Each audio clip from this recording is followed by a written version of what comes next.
तक पाकिस्तान को बैरूनी माली मामला चलाने के लिए 24 अरब डॉलर की जरूरत है, IMF की रिपोर्ट। ज़र मुबादला के ज़खायर सिर्फ 12 अरब डॉलर रह गए। PIA का कर्जा अदा करो, स्टील मिल्स मुफ्त लो, मुशीर खजाना की अनोखी ऑफर। नाज़रीन, रुपया पैसा में आपको खुशामदीद कहते हैं। मैं हूं अली नासिर। और कल जब मैंने ये खबर सुनी कि जनाब जो बाज़गश्त में बात आई वो ये है कि जनाब वाला अगर PIA का कर्जा अदा कर दें तो ख़रीदार को पाकिस्तान स्टील मुफ्त मिल जाएगा। ये बड़ी अनोखी किस्म की ऑफ़र है जिसकी बात जो है वो पूरे मुल्क के अंदर की जा रही है। ग़ालिबन वज़ीर ख़जाना जो हैं हमारे मुशीर ख़जाना, क्योंकि वज़ीर ख़जाना तो मुस्तकिल छुट्टियों पर हैं, मिफ्ता इस्माइल साहब, उन्होंने ये ऑफ़र दे दी कि जनाब वाला आप जो हैं वो PIA का कर्जा अदा कर दें और स्टील मिल्स आपको फॉर फ्री मिल जाएगी। अजीब व गरीब किस्म की ऑफ़र है। रमज़ान से पहले रमज़ान सेल, ऐसा क्यों है? वाह सच, मैं ये तो नहीं लफ्ज़ इस्तेमाल करूँगा जैसा एक ज़माने में इफ्तिखार चौधरी साहब ने इस्तेमाल किया था, इनडिसेंट हेस्ट। क्या जल्दी है इतनी, क्यों इतनी परेशानी है? आपको जनाब 4.5 साल मिले, आपने ये काम ना किया, अब आखिरी 3 माह के अंदर सारे काम करने के लिए इतने उतावले हो रहे हैं। मैं ये कहता हूँ ठीक है, निजकारी होनी चाहिए। बहुत सारे लोग कहते हैं निजकारी होनी चाहिए, शफाफियत उसमें होनी चाहिए। जब जल्दी होगी, जिस चीज़ में जल्दी होगी, फिर शफाफियत के मामले के अंदर वहाँ पर कॉम्प्रोमाइज़ करना पड़ेगा। फिर एक मसले मसाइल, फिर वही नैब के केस खुलेंगे, फिर परेशानियाँ, फिर अदलिया के पास जाना पड़ेगा और एक अजीब किस्म की परेशान कुन कैफियत तारी हो जाएगी मौजूदा हुकूमत के ऊपर और ये हुक्मरान पार्टी के ऊपर, क्योंकि जब ये इलेक्शन में जा रहे होंगे फिर इनको प्रॉब्लम्स फेस करनी पड़ेंगी। पता नहीं क्यों ये इस मामले को इतनी इनडिसेंट हेस्ट, में फिर कह रहा हूँ लफ्ज़ इस्तेमाल नहीं करूँगा, इनडिसेंट हेस्ट का लफ्ज़ ना इस्तेमाल करते हुए मैं कहूँगा पता नहीं क्या उतावलापन है, ये नहीं करना चाहिए।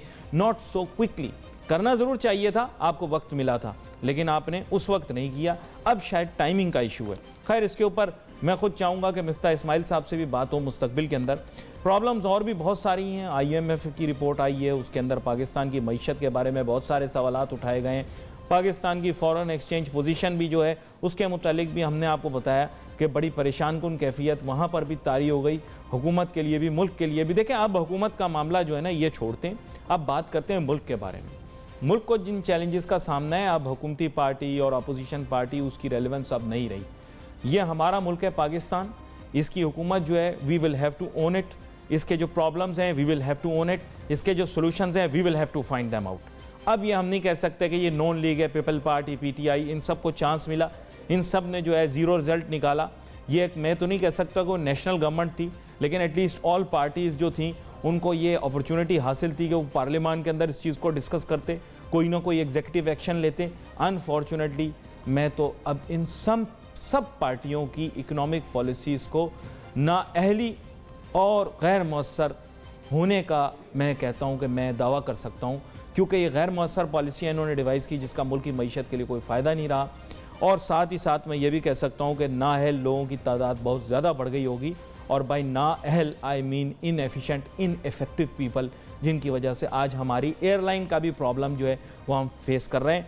लेकिन यहाँ पर मैं बात करूँगा, आज मेरे साथ बड़ी अहम मेहमान शामिल गुफ्तगू होंगे, जनाब अब्दुल मजीद पराचा साहब, जो कि साबिक चेयरमैन फाके। वेलकम करता हूँ सर आपको शो में। Thank you very much.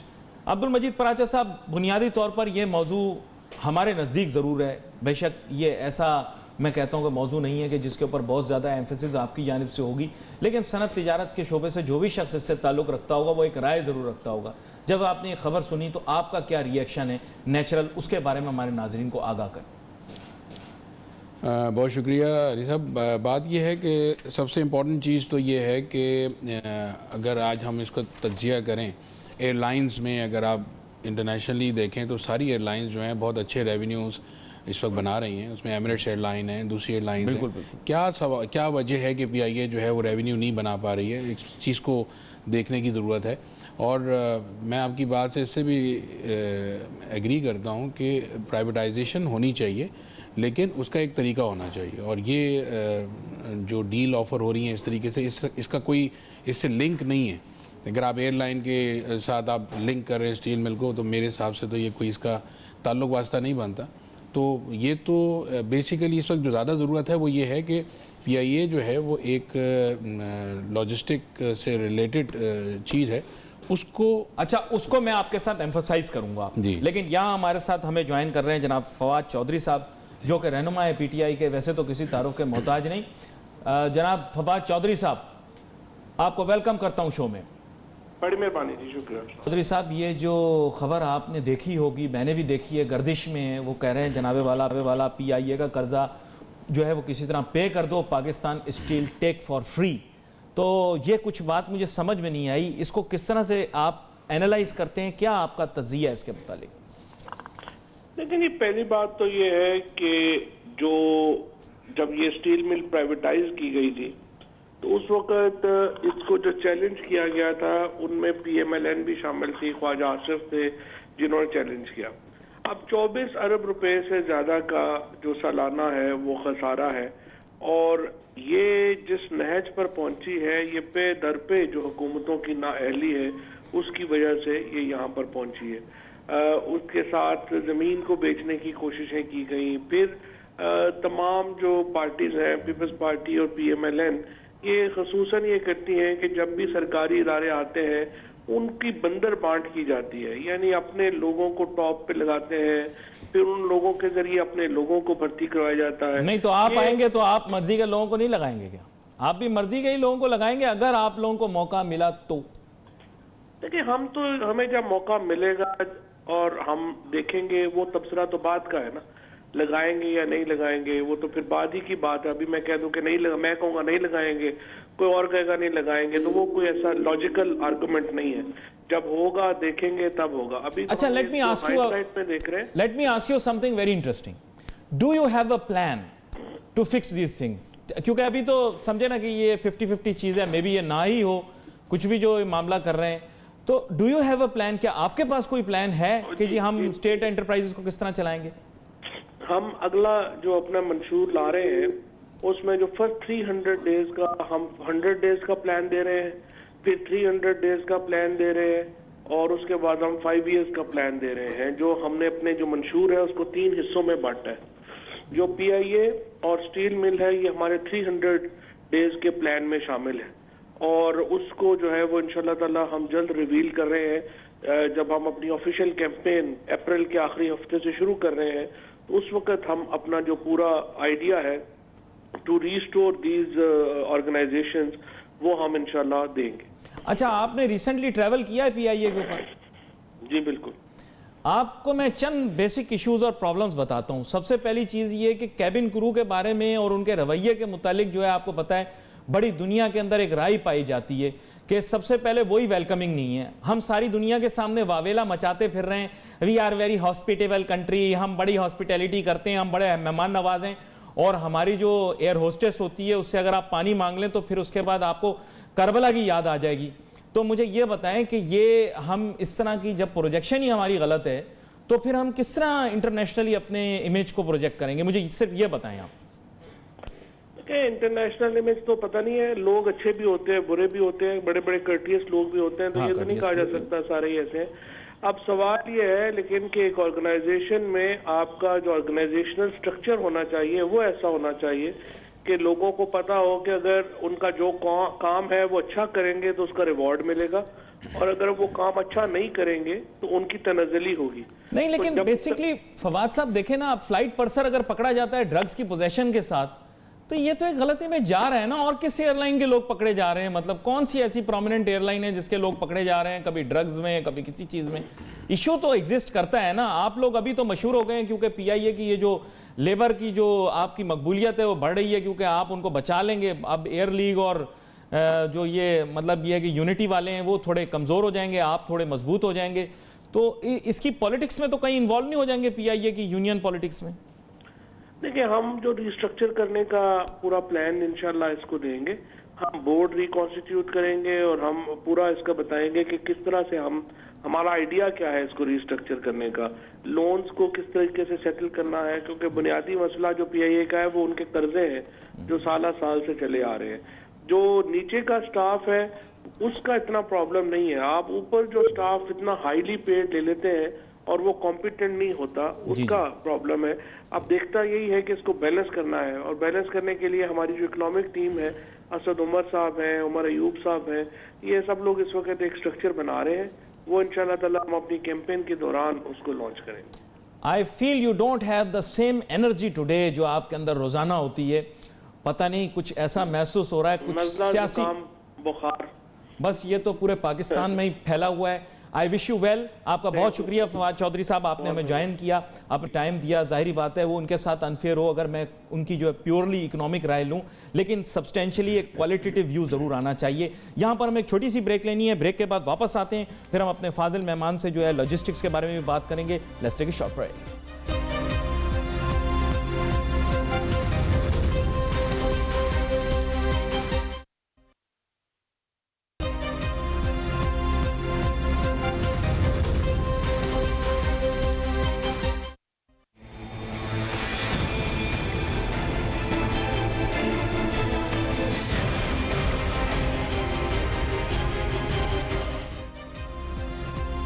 नाज़रीन वेलकम बैक आफ्टर ब्रेक। गुफ्तगू हमारी जारी है। बात कर रहे थे हम ब्रेक पे जाने से पहले, जो आजकल बड़ा शोर शराबा हो रहा है, कह रहे हैं जनाब PIA को भी प्राइवेटाइज़ करो, पाकिस्तान स्टील को भी प्राइवेटाइज़ करो। नेज़ ये कि अब जो है वो हमारे नेशनल एसेट्स जो हैं उनको इतनी हेस्ट के अंदर सेल ऑफ करने की क्या ज़रूरत है, इसके बारे में हम बात कर रहे थे। ब्रेक पे जाने से पहले PTI के तर्जुमान जो हैं जनाब फवाद चौधरी साहब, उनके साथ भी बात हुई। उन्होंने भी बात की कि ये पॉलिसी डिसीजंस लेंगे वगैरह वगैरह, लेकिन to be very frank political complacencies इतनी ज़्यादा हैं, किसी के पास भी कोई प्लान नहीं है। मेरा ख्याल है वो किसी के साथ अनफेयर नहीं होना चाहता, लेकिन अनफॉर्चुनेटली मैं कहूँगा किसी के पास भी प्लान नहीं है कि इसको आगे किस तरह से लेकर चलना है। मेरे साथ बहुत ही अहम मेहमान शामिल है गुफ्तगू हैं जनाब अब्दुल मजीद पराचा साहब, एक्स चेयरमैन PIFA, और इनके साथ अब गुफ्तगू करूँगा मैं। और मौजू में थोड़ा सा जो उसके साथ ट्विस्ट एंड टर्न करके ये मिलाऊँगा कि जनाबे वाला जब पाकिस्तान स्टील की बात होती है तो लोगों ने कहा कि जी पोर्ट कासिम डेवलप होगा, ये होगा, वो होगा, पाकिस्तान की साहिली पट्टी को डेवलप किया जाएगा। पाकिस्तान जो है ट्रांसपोर्टेशन लॉजिस्टिक्स की फील्ड के अंदर जो है बहुत ही मारूफ अपनी एक पोजीशन ले लेगा। अनफॉर्चुनेटली अब्दुल मजीद पराचा साहब इस तरह हो ना सका। क्यों नहीं हुआ? पाकिस्तान ने लॉजिस्टिक्स के शोबे के अंदर ख़ुद को क्यों इस्टेब्लिश नहीं किया? और आज भी CPEC का मंजन रोज़ बेचना पड़ता है, लेकिन अनफॉर्चुनेटली उस मंजन का कोई फ़ायदा नहीं है, ना उससे कोई बेहतरी आ रही है, ना उससे कोई फ़ायदा हो रहा है, ना कोई इकोनॉमिक बेनिफिट मिल रहा है। जी बहुत शुक्रिया। असल में मैं आपको बताऊं कि लॉजिस्टिक्स इंडस्ट्री जो है वो इस मुल्क का अनफॉर्चुनेटली वो हिस्सा है जो बाकी इंडस्ट्रीज़ की तरह ये भी अपनी मदद आपके तहत ही चल रहा है। और अगर इसमें देखा जाए तो इसमें गवर्नमेंट की जो इन्वॉल्वमेंट होनी चाहिए, जो कि दुनिया भर में अगर आप, मैं तो पूरी दुनिया घूमा हूँ, मैंने देखा है कि इसमें जो दुनिया में जितनी गवर्नमेंट्स हैं वो अपने प्राइवेट सेक्टर को अपने साथ लेके उनको लेके चलती हैं, उनकी प्लानिंग से लेके उसको उसकी एग्जीक्यूशन तक उसमें शामिल करते हैं। अनफॉर्चुनेटली जो लॉजिस्टिक इंडस्ट्री है उस चीज़ को आज तक समझा ही नहीं गया, और गवर्नमेंट लेवल तक कभी भी हमको अपनी प्लानिंग का बड़े बड़े इदारे हैं भाई जी, KPT है जी, पोर्ट कासिम है, NLC इस पर काम कर रही है, और जनाब आप चाहें तो मुतादिद इदारे पॉलिसी मेकर्स हैं जो इस पर काम कर रहे हैं।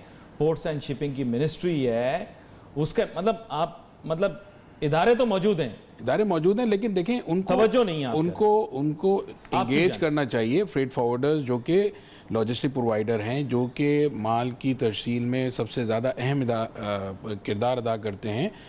शिपिंग लाइंस जो हैं वो सिर्फ पोर्ट टू पोर्ट काम करती हैं, लेकिन जो फ्रेट फॉरवर्डर्स या लॉजिस्टिक प्रोवाइडर्स जो हैं वो डोर टू डोर प्रोवाइड करते हैं, कस्टमर की ओरिजिन से लेके उसकी फैक्ट्री से लेके जो डेस्टिनेशन पे या एंड यूजर जो होता है उसकी डोर स्टेप तक। एयर कार्गो भी उसमें शामिल हो जाता है? ऑफ कोर्स उसमें एयर कार्गो है, उसमें सी कार्गो है, उसमें इफ यू डोंट माइंड मैं आपसे अगर पूछूं कि अभी एयर कार्गो हैंडलिंग कैसी हो रही है तो उसमें PIA का कोई अहम किरदार है? अगर मैं पूछूं तो आपके पास कोई जवाब होगा उसका? PIA का फेलियर जैसे आपने बताया कि उसकी रीज़न उसकी इंडिविजुअलिटी नहीं है, उसकी रीज़न जो है वो दूसरे पॉलिटिकल रीजंस हैं, या जैसे वहाँ पे उसको सही तरीके से रन नहीं किया जा रहा। फर्क है।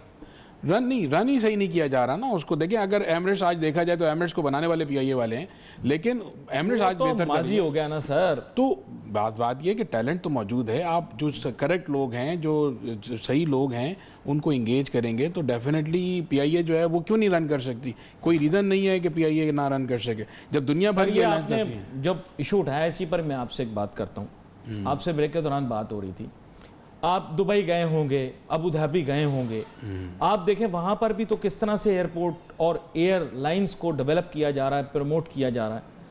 मैंने ये देखा है कि एक जहाज़ जो है दूसरे जहाज़ के पीछे कतार में खड़ा हुआ होता है टेक ऑफ करने के लिए दुबई एयरपोर्ट पे।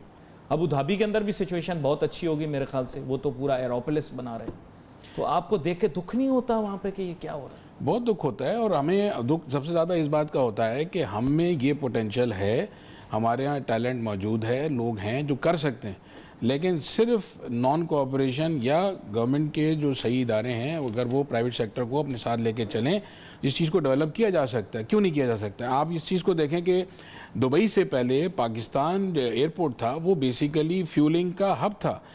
एयरलाइंस के जो जहाज़ थे वो यहाँ पे रिफ्यूलिंग के लिए आते थे, तो प्रीमियर ट्रांजिट लोकेशन थी। एग्जैक्टली तो वो जो चीज़ उन्होंने कैच की है कि हम बड़े आराम से ज्योग्राफिकली हम ऐसी जगह पे लोकेटेड हैं जो कि हम बहुत अच्छा एक ट्रांजिट ट्रेड, ट्रांसशिपमेंट हब और इसी तरीके से ट्रांजिट ऑफ एयरलाइंस भी बहुत अच्छा डेवलप कर सकते हैं। अच्छा, अनफॉर्चुनेट बात आपको एक और भी बताता हूँ। बात ये, हमने तो एयरलाइन की बात की, इस वक्त एयरपोर्ट्स की बात की, मैं लॉजिस्टिक्स के मुख्तलिफ एरिया में भी आपको लेकर आता हूँ। आप शिपिंग का भी जिक्र कर रहे थे, मैं पोर्ट्स के ऊपर आपको ला के बात करता हूँ। पोर्ट कासिम की बात करते हैं। पोर्ट कासिम को देख लें सर, अभी पोर्ट कासिम को कौन डेवलप कर रहा है? गवादर को देख लें कौन डेवलप कर रहा है? इतने बड़े बड़े इंटरनेशनल पोर्ट्स एंड शिपिंग के जायंट्स आए पाकिस्तान, पता नहीं क्यों काम अधूरा छोड़ के चले जाते हैं, क्या वजह है इसकी? ये भी तो बताएं ना, मेरा दिल रोता है। मैं फिर वही बात करूंगा कि प्लानिंग सही तरीके से नहीं हो रही, जो कंसर्न प्राइवेट सेक्टर्स हैं उनको सही इन्वॉल्व नहीं किया जा रहा। अगर उनको इन्वॉल्व किया जाए, हमारी एसोसिएशन है, शिपिंग लाइन की एसोसिएशंस हैं, इनको साथ में इंगेज किया जाए, इनसे मशावरत की जाए, इनसे नहीं, आइडियाज। लेकिन आप तो फैसिलिटेटर बन जाते हैं ना, ये बोलते हैं एजेंट हैं, maybe they want someone bigger. अब इनको बिगर कहाँ से ला के दें? आपको पता होगा पहले जो है पाकिस्तान के अंदर ही डीपी वर्ल्ड काम कर रही है, जहां तक मेरा अंदाजा है। इसके साथ साथ पहले सिंगापुर पोर्ट आई थी, बहुत एम्बिशियस प्रोजेक्ट था गवादर का, पता नहीं उनको भगा दिया, वो खुद भाग गए, क्या हुआ मुझे पता नहीं। अब हर चीज़ चाइना को देने की बात हो रही है, इससे पहले हर चीज़ मशरिक़ वस्ता, उम्मा उम्मा कर प्यारे, उम्मा उम्मा।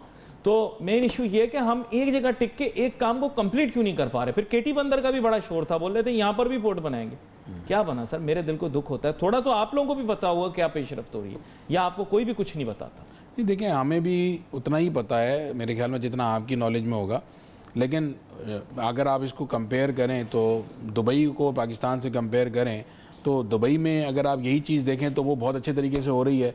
चाहे आप ट्रांसशिपमेंट हब को ले लें, चाहे आप ट्रांजिट ट्रेड को ले लें, चाहे आप they have a huge port. हमारे यहाँ तो मैंने जेलसी बहुत ज़्यादा देखी है। एक तो पता नहीं इतना हसद भरा हुआ हमारे अंदर के पोर्ट को हम कहते हैं कि वो कुछ है ही नहीं।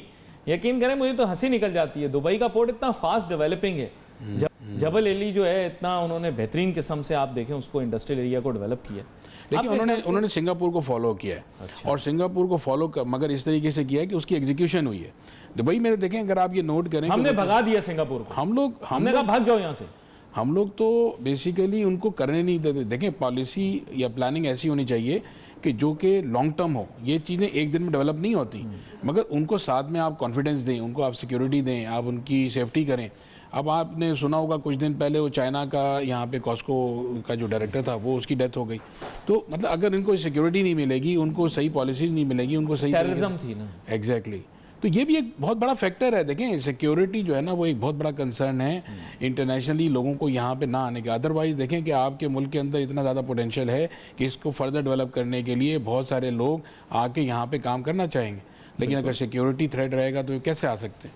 अच्छा, यहाँ पर एक और सिचुएशन भी सामने आती है। प्रॉब्लम ये है कि कराची जो है वो ज़ाहिर बात है बड़ा पॉपुलेटेड शहर है।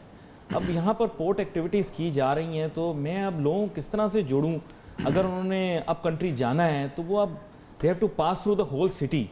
आपके ख्याल से क्या इस पर कोई वर्क हो रहा है कि रोड ट्रांसपोर्ट को बेहतर किया जाए? अजीब व गरीब किस्म की चीज़ें हमारे यहाँ, इसके बजाय कि कराची से दूसरे शहरों को जोड़ा जाए, गवादर से दूसरे शहरों को जोड़ा जाए, यहाँ पे छांगे मांगे की ट्रेन पहले बना देते हैं, मेट्रो ट्रेन पहले लगा देते हैं, मेट्रो बस पहले बना देते हैं, जी सीपैक का मंसूबा लग रहा है।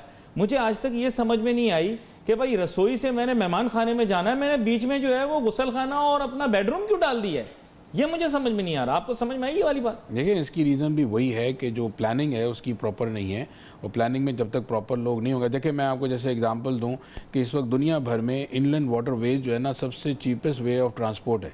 हाँ, और हम तो 5 दरियाओं का मुल्क है, 5 दरियाओं का मुल्क है, मगर हम उसको यूटिलाइज और एक ढेले का काम नहीं कर रहे दरियाओं के ऊपर, ये अपना जो ट्रांसपोर्ट का है। अच्छा, इसका फ़ायदा क्या होगा कि अगर आप दरियाओं को डेवलप करते हैं, आपका जो प्रेशर रोड्स पे है वो कम हो जाएगा, वो कम हो जाएगा, और एक कुदरती तौर पर आपको इतना बड़ा गिफ्ट दिया गया है, हाँ। और उसको हम पूरे तरीके से यूटिलाइज नहीं कर रहे हैं। यहाँ पर एक छोटी सी ब्रेक लेते हैं, ब्रेक के बाद आते हैं और ये जानने की कोशिश करेंगे कि हम बुलंदो बांग दावे करते हैं, हम उस एक्शन क्यों नहीं लेते, एप्रोप्रिएट काम क्यों नहीं करते। Let's take a short break.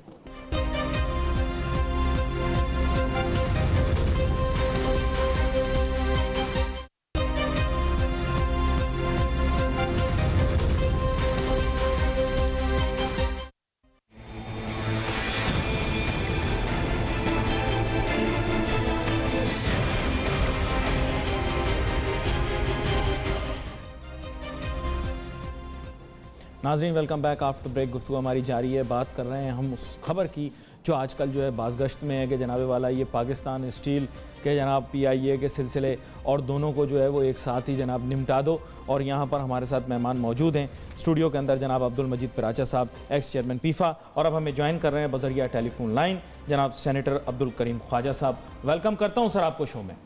Thank you, मेहरबानी। ख्वाजा साहब, बुनियादी जो इशू अब सामने आ रहा है वो ये है कि गवर्नमेंट कुछ ज़्यादा जल्दी में है कि भाई PIA पाकिस्तान स्टील जो है दोनों निमट जाएं। तो 4.5 साल तो इतनी कोई काविश कोशिश मैंने नहीं देखी, बीच में की थी लेकिन वो फिर कामयाब ना हो सकी। अब अचानक जाने से पहले क्यों इतनी ज़्यादा मतलब कह रहे हैं कि जल्दी मचा रहे हैं और उतावलापन दिखाई दे रहा है हुकूमत की जानिब से, ऐसा लोग कह रहे हैं। जी, आपकी क्या राय है? ये काबिल मज़म्मत है कि आखिरी वक्त में ये हरकतों पर उतर रहे हैं। 4 साल से इनको अगर इनकी पॉलिसीज इन्होंने अमल दरामद किया नहीं किया, अभी मुझे तो ऐसा लगता है कि ये अपने फंड में कोई कंपनीज को प्राइवेटाइज करना चाहते या तो इन्होंने किसी से वायदे वचन किए इंटरनेशनल इदारों से। तो बहरहाल ये तो काबिल मज़म्मत है, नेशनल एसेट है PIA और स्टील मिल। जब लोहे के कारखाने नवाज शरीफ चला रहा है तो कहते हैं बड़ी कामयाबी से हमने लोहे के कारखानों का धंधा किया है सारी उधर, तो पाकिस्तान स्टील क्यों नहीं चला सकता? तो उसको चलाते 4 साल में और कहते कि भाई ये हमारी सबसे बड़ी कामयाबी है। मेट्रो या मोटरवे से ज्यादा तो ये कारखाने चलाते जहाँ हजारों लोग लाखों लोगों को रोजगार है। PIA को कामयाबी से चलाते, अपने आप को सनतकार कहते हैं, अपने आप को बड़े व्यापारी समझते हैं, तो फिर ये चलाते। अब इनको बेच रहे हैं, अगर इनसे ही नहीं चल सकती स्टील मिल और ये बेच रहे हैं तो इसमें ये शक है कि ये अपने फ्रंट में किसी कंपनी को बेच रहे हैं। पीपल्स पार्टी मजम्मत करती है और हम मुजामत करेंगे पार्लियामेंट में, पार्लियामेंट के बाहर, हर जगह। तो इस तरह नहीं। लेकिन ऐसा ये क्यों करेंगे जब सियासी तौर पर इनको नुकसान भी होगा? क्योंकि जाहिर बात है यहाँ पर यूनियंस वगैरह के अंदर भी बहुत ज़्यादा सियासत रही है। अब तो स्टील मिल की यूनियन भी पीपल पार्टी से भी थोड़ी सी खाइफ हो गई है। PIA के अंदर तो इनरोड्स बन रहे हैं और सियासी जमातें भी शामिल हो रही हैं। तो आपके ख्याल से क्या सियासी तौर पर भी ये अमल जो है ये दुरुस्त है? इस वक्त इनकी स्ट्रेटजी सही है या गलत है? देखिए, मसला ये नहीं है कि हमारी यूनियन हो नहीं। हम समझते हैं कि ये नेशनल एसेट्स हैं, इसको हमारे पास रहना चाहिए। ये फ्लैग कैरियर है। इसी तरह स्टील मिल से पाकिस्तान की तरक्की को बहुत फायदा हुआ है जब से बनी। तो ये तो कोई फर्क नहीं पड़ता कि यूनियन हमारी है या नहीं है, या ये किसी का भी हो रहा है। हम प्रिंसिपली समझते हैं कि ये जो है पब्लिक सेक्टर में रहना चाहिए। अच्छा, ये बड़ी अहम आपके साथ गुफ्तगू हो रही है। Please stay with us on the line. हमारे साथ यहाँ अब्दुल मजीद पराचा साहब भी हैं जो कि साबिक चेयरमैन पीफा हैं, और इनसे भी हम इसी मुतालिक बात कर रहे थे। मैं चाहूँगा कि आप भी कुछ कंट्रीब्यूट करें। पराचा साहब के बुनियादी तौर पर ये गुफ्तगू आपने सुनी है, सियासी जमातों की जानिब से भी एक मौक़िफ़ आ रहा है। आप भी चूँकि डायरेक्टली या इनडायरेक्टली इस इशू और इस शोबे से एसोसिएटेड हैं, आप भी अपना एक तज़िया दें कि what is your independent approach और अंडरस्टैंडिंग ऑफ दिस इशू। देखिए, जहाँ तक मेरी राय का ताल्लुक है तो मैं तो ये समझता हूँ कि दोनों इदारे एक इंडिपेंडेंट इदारे, इनका एक दूसरे से कोई ताल्लुक नहीं है। तो एयरलाइन को इंडिविजुअली डेवलप करना चाहिए, उसको प्राइवेटाइज बेशक करें, लेकिन उसको किसी ऐसे इदारे को दें जो कि इसमें स्पेशलाइज हों और जो इस चीज़ को, इस प्रोफेशन को समझते हो, और वो इसको इंडिविजुअली डेवलप करें, बिकॉज इसका कोई आपस में ताल्लुक वास्ता नहीं है, कोई लिंक नहीं है। कोई डायरेक्ट लिंक पाकिस्तान स्टील और पीआईए के दरमियान बनता नहीं है, सिवाय ये कि इनका ओनर है कि यानी कि गवर्नमेंट ऑफ पाकिस्तान। ये आपकी राय है जी। तो जनाब सेनेटर अब्दुल करीम ख्वाजा साहब, एक चीज़ आपसे मैं और पूछना चाहूँगा। आप पता होगा कि जब इकोनॉमिक लिबरलाइजेशन हुई तो उसका आगाज़ भी बीबी ने किया था, तो बीबी ने भी एक प्राइवेटाइजेशन की एक स्ट्रेटजी और एक पॉलिसी बनाई थी। उस ज़माने में शायद नवीद कमर साहब को जिम्मेदारी दी गई थी। तो उस प्राइवेटाइजेशन पॉलिसी और इस प्राइवेटाइजेशन पॉलिसी में क्या फ़र्क है, ये मुझे बता दें।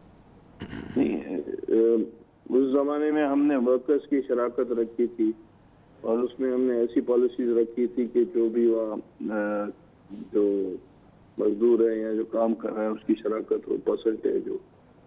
ये जो 4-4.5 साल इन्होंने हुकूमत की, ये चीज़ें डिस्कस करते, ये चीज़ें पार्लियामेंट में लाते, ये चीज़ें अब आखिरी 2 महीने में बैठे बैठे ये कह रहे हैं कि भाई हम दे रहे हैं, तो ये तो मेरे ख्याल से इसमें इल इंटेंशन ज़्यादा नजर आ रहा है कि 4.5 साल में इन्होंने क्यों चीज़ें डिस्कस की, बात की। और प्रिंसिपली हम समझते हैं कि पीआईए बड़ा एक पाकिस्तान के हवाले से, सारे पाकिस्तान में के हवाले से एक बहुत बड़ा इदारा है, इसमें हज़ारों मुलाजिम हैं। इसी तरह स्टील मिल है, उसको ये चलाते क्योंकि ये तो इनका कारोबारी स्टील का है, नवाज शरीफ वालों का। चले, लेट मी टेक कामयाबी से चलाया। Let me take a safe opinion here. चलाते हाँ, let me take a safe opinion here. मैं अब्दुल मजीद पराजा साहब को भी शामिल गुफ्तगू करता हूँ। पराजा साहब, यहाँ पर आपने गुफ्तगू सुनी, ऑनरेबल रिस्पेक्टेबल सेनेटर ने भी अपनी राय दी है। यहाँ पर एक चीज़ आपसे पूछना चाहूँगा, जेन्युइनली बिल्कुल बताइएगा, PIA and Pakistan steel, should they B privatised individually और नॉट? नहीं, मैं समझता हूँ बिल्कुल ही होना चाहिए। उसकी रीज़न ये है कि अगर जो चीज़ एक सक्सेसफुल तरीके से अगर नहीं चल रही है तो इसका मतलब है कि उसके अंदर कुछ प्रॉब्लम मौजूद हैं, जिसको आइडेंटिफाई करना चाहिए। और माजी में ऐसी मिसालें मौजूद हैं कि कुछ चीज़ें जो गवर्नमेंट सेक्टर पे थी या प्राइवेटाइज जब हुई हैं तो उन्होंने इम्प्रूव किया है। तो बिल्कुल होना चाहिए, मैं समझता हूँ दोनों में ज़रूरत तो महसूस होती है। अच्छा, यहाँ पर एक बड़ी अहम बात ये भी आ गई, इनपुट ये भी आ गई कि सेनेटर साहब ने ये कहा कि जो इनकी पॉलिसी थी, स्ट्रेटजीज थी, उसमें वर्कर्स को जो है वो किसी तरह के सिक्योर किया गया। मैं एक सवाल आपसे पूछना चाहूँगा, सियासतदान भी हैं और बड़े मंजे हुए सियासतदान हैं। ख्वाजा साहब, थोड़ा सा मुझे ये बताइएगा कि यहाँ पर पॉलिटिक्स अपना रोल प्ले तो करती है, ये जो भर्तियाँ की गई बहुत ज़्यादा स्टेट ओन्ड एंटरप्राइजेज़ के अंदर, ये जो गलत है, अब इस इशू को किस तरह से रिजॉल्व करें? कोई इशू का रेजोल्यूशन तो होना चाहिए ना। अगर नहीं चल रही तो प्राइवेटाइज करें, नहीं तो फिर रीस्ट्रक्चर करें, कुछ तो करना पड़ेगा। पर जो हमारी पार्टी है centre to the left party है और हम समझते हैं कि जो स्टेट के इदारे जो हैं वो होने चाहिए, उनको प्राइवेटाइज नहीं होना चाहिए। जहाँ तक आप कह रहे हो कि रिक्रूटमेंट या भर्ती, तो अगर एक्सपर्ट बैठ जाएं तो वो मेरे ख्याल से मसले हल हो सकते हैं। इन्होंने मिसाल के तौर पर अभी एयरलाइन जो बहुत बहुत शुक्रिया दूसरे सेनेटर साहब, मैं आपसे माजरत चाहूँगा, बुनियादी तौर पे हमारे पास वक्त कम होता है। आप दोनों मेहमानों का बहुत बहुत शुक्रिया कि आपने ज्वाइन किया। एक बहुत ही आम मौजू था, उसके ऊपर हमारी डिस्कशन हुई। We wait for messages on Facebook. यहाँ पे अली नासिर हमारी टीम को इजाज़त दीजिए। अल्लाह हाफिज़।